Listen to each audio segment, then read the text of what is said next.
Hello, good morning, children. Today we have reached to the last and fourth part of the eighth chapter, that is economy and occupations. Yesterday we have seen the import and export of India as well as Brazil. Today we are going to study some more information. Here BRICS is given. So see, we have to give the answers of some questions. What does the BRICS stand for? First question. BRICS stand for Brazil, Russia, India, China, and South Africa. So that is the full form of that BRICS. Countries are included. Now see, when was it established? So students, it was established in June 2006. What are the objective of this bloc?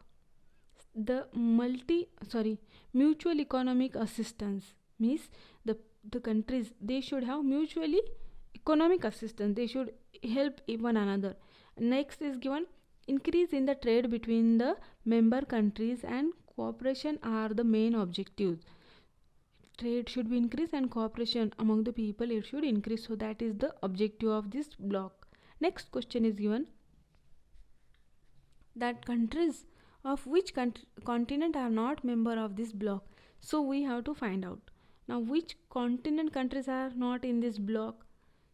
See, we are having this North America continent, nobody is there. Europe, no one is there. Australia and Antarctica, that four continent, no country is involved. Next is given in which country do the member countries lie. Of course, simple now. First is given here Asia. See, India, China, Russia in Asia, and Brazil, South America, and Africa. So that are the continent. South America, Asia, and Africa. These are the continents. In these three continents, that five countries are members are lying. Now we will study the next. Through BRICS, Brazil has opened up strategy partnership with India. There have been arrangements for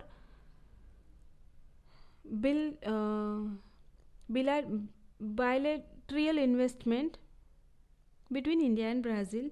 Figure 8.6 show the trade between India and Brazil. Study the graph and answer the following questions.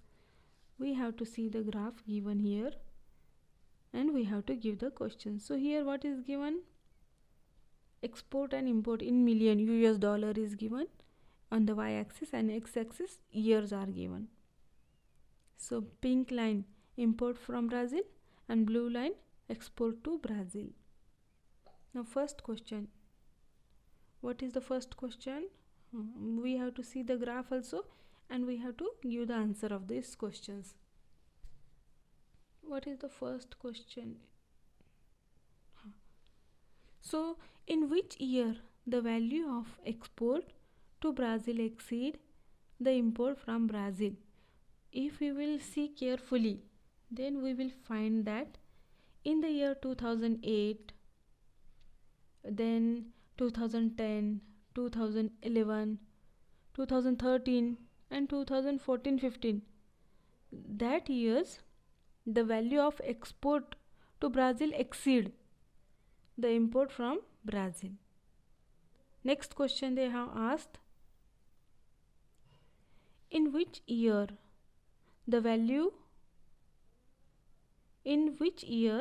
trade with Brazil was most favorable for all of all. So in the year, now we have to see 2013, because that year trade with the Brazil was most favorable for all.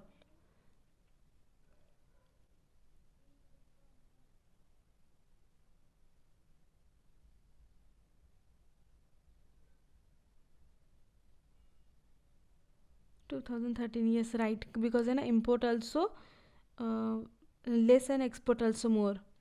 Now next is given here that what is this? comment upon the balanced trade in India, balanced trade in the year 2013. So now see,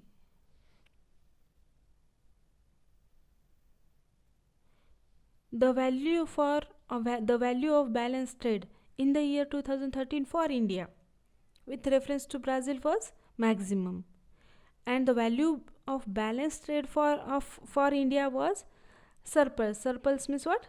Favorable. So it is favorable for India.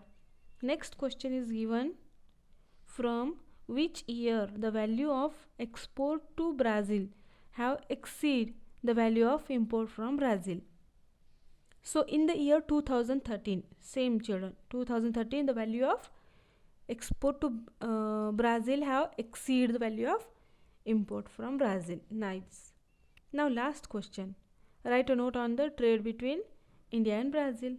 So see, if you will see this also and upside also, that boxes as given, we have studied that information. According on the basis of that, we can say that India's trade with Brazil is of fluctuating nature, because some years we are having this favorable trade for India, sometimes it is for Brazil, so that's why it is fluctuating, not same. But since 2013, the value of export of India to Brazil have exceed the value of import from 2013, we have seen. Then 2014, since 2014, India export and import trade with India show downfall. So in the year 2014, if we will see import and export, India's import and export, so that we can see the downfall. Now children, here two additional informations are some geographical explanation that we will see first.